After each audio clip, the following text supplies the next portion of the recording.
Islamic scholars के बयानात सुनने के लिए हमारे ऑफिशियल चैनल अल रहमान डिजिटल को सब्सक्राइब कीजिए। नगर, गांव गांव, बस्ती बस्ती, देहात देहात, लंबे सफर पैदल चल के कौन रहता है गांव में कोई पता नहीं, कैसे लोग हैं कोई इल्म नहीं। हमारा तो बड़ा आसान है ना जी, टाइम लिया, तय हुआ, कॉन्फ्रेंस है, स्टेज लगे हुए, लोग आ गए। पता चला कि एक गांव में सारे मिर्जाई हैं, सिर्फ 2-3 घर और एक छोटी सी मस्जिद मुसलमानों की। गए, मस्जिद वाले को कुछ दिया, स्पीकर खुलवाया और ये जुमले आज भी कानों में गूंजते हैं, पहला सलाम मेरा मोमना पाइयां। कोई आगे नहीं बैठा हुआ सिवाय उस स्पीकर वाले के। पहला सलाम मेरा मोमना पाइयां।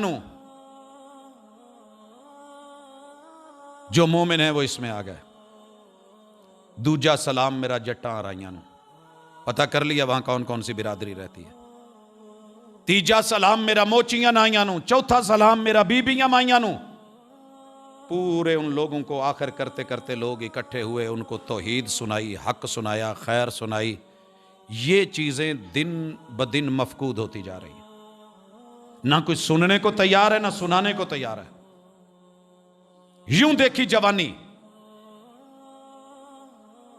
और अल्लाह की तौहीद पे, सुन्नत पे मबनी अशार शायरी की तो इस्लाम पे, वगरना मेरे शहर में बहुत कुछ और भी था। बड़े बड़े गद्दियों वाले भी जब लाजवाब हो जाते थे, दूसरी जिंदगी का हिस्सा आमिलाना गुजारा, जिन जिन्नात आसेब जादू, इलाज किया तो किताबुल्लाह से, सुन्नत रसूलुल्लाह से। मैंने एक दफा सिर्फ कहा था कि अब्बू जी तावीज़ के मामले में थोड़ा देख लें। 96 है, मक्का में आए हुए हैं, उसके बाद तावीज़ नहीं लिखा, भले कुरान ही का क्यों नहीं था। दुनिया के अकीदे जब दुनिया बर्बाद कर रही थी, ये किया जाए, वो दिया जाए, नजराना दिया जाए, उल्लू लाया जाए, फुला मुर्गा जो है वो दिया जाए, बकरा दिया जाए, ये किया जाए, वो किया जाए, गाय भैंस, बगैर किसी मुतालबे के इलाज किए दम दरूद, और सिर्फ इस यकीन पे कि मैंने जो पढ़ देना है कुरान को, रब ने उसने शिफा बनाया। फिर लाखों लोगों को मसलकन नहीं बल्कि अकीदतन भी रब ने शिफा दी।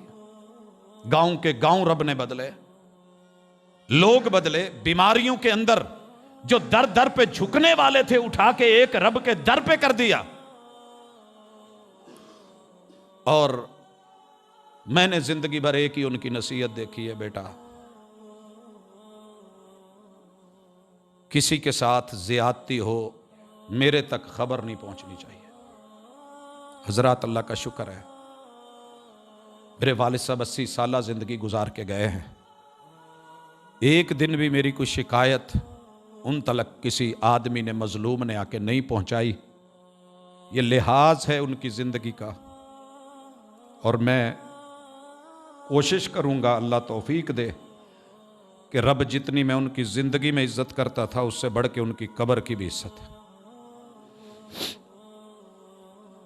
औलाद से मुखातिब हूं।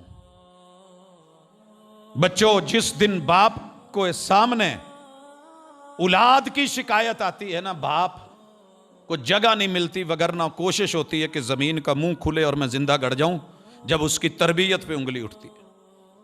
वबिल वालिदैन इहसाना, जिंदगी में उनकी खिदमत करनी, बात माननी, मिटना झुकना, यह भी एहसान का हिस्सा। मगर उन्हें किसी की तरफ से ताना ना आए, कोई शिकवा और शिकायत ना आए, ये भी आपकी जिंदगी में होना चाहिए। और उनके चले जाने के बाद दुआएं तो हैं ही, सदका जारिया होना भी है। ये भी जहन में रहे कि कोई मनफी पहलू उनके पीछे, उनके असर में लिखा ना जाए। उन्होंने जब अपना नामा अमाल अच्छा लिखा है, और हम अल्लाह से हुस्न ज़न रखते हैं कि अल्लाह अच्छी मेहमान नवाजी करेंगे, आला मुकाम देंगे, जन्नत का बगीचा बनाएंगे कब्र को, वहां हमें अपने आप को खुद भी समझाना है कि उनके पीछे कुछ ऐसा नहीं हो कि उनके बारे में मनफी लिखा जाए।